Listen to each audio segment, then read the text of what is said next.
The temperatures have been absolutely wacky this spring and the latter part of winter. Yes, it's gone from being warm to cold to being warm again, where the temperatures were in the mid 80s and we thought we'd be going to the beach or something with my rubber ducky here. And which way's the beach? That way. Oh, almost hit you with the tricep. Too cold again. And then now it's back to being normal springtime temperatures. Hopefully that stays. I'm ready to leave winter back there. All those temperatures stay back. This past week, Selah here did something for the very first time, pretty much all by herself. What was that? Start microgreens. Selah filled up our seed flats with the medium we use. For our microgreens, we use a perlite and peat moss mix. Next, she added the radish microgreen seeds.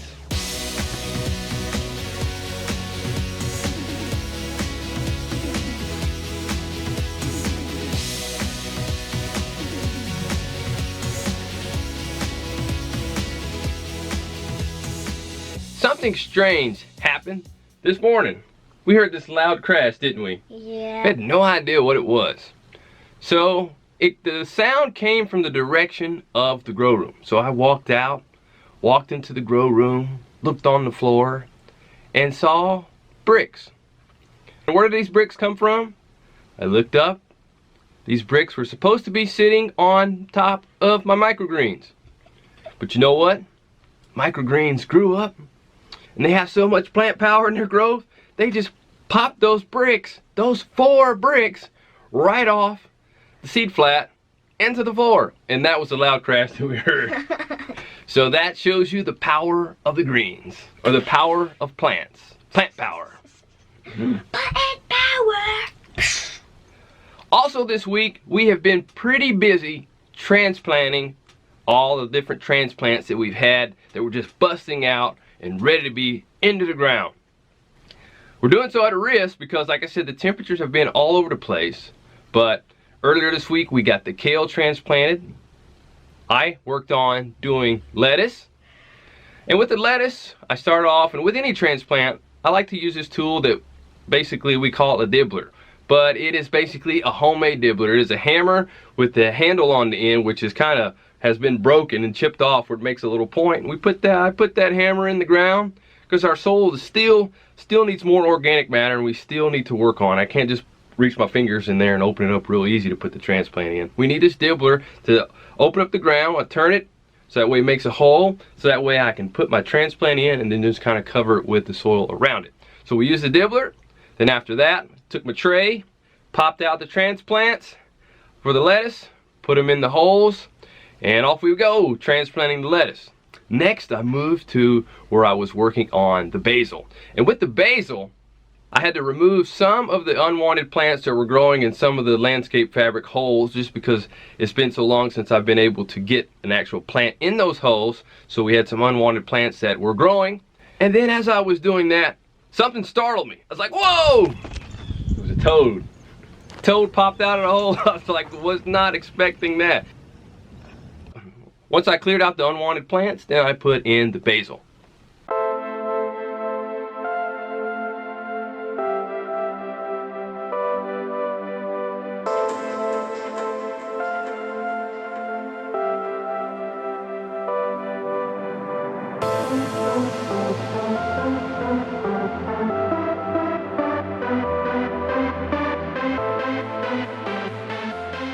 As I was wrapping up transplanting the basil, the sun popped out and it was getting really hot outside. And since it was warming up, I really wanted to make sure that I put some water on those basil to help them adjust to the transplanting process. So we watered them.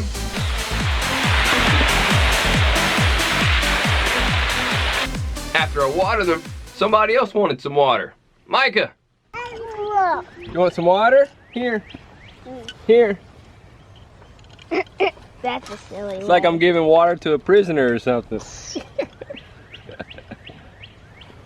And a little bit later in the day, Lacie transplanted some squash, and we also did some peppers together. We worked in teams. Whose team were you on? Your team. And Josiah was working with Mommy, right? Yep. And sometimes we get a little bit competitive, don't we? Yeah. And let's just say some group of people did a really fast job in transplanting their peppers, right? Who was that? Us.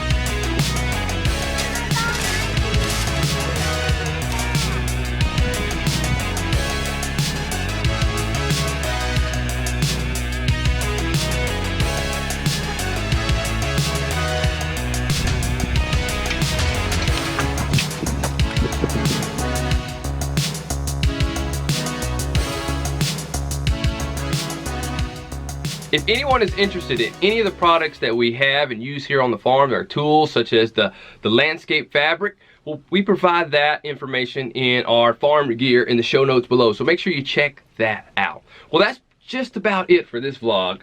I know someone here is ready to get back and playing with the ducklings, right? Yeah. My babies. Yes, they are her babies.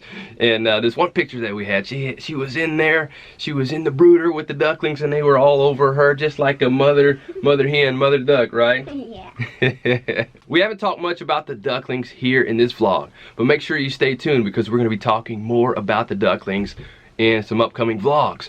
And also, if you're subscribed to our channel and you are not signed up to get notifications, make sure you do so.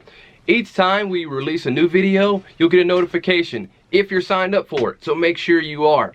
Well, that's it for now. We'll see you Next time.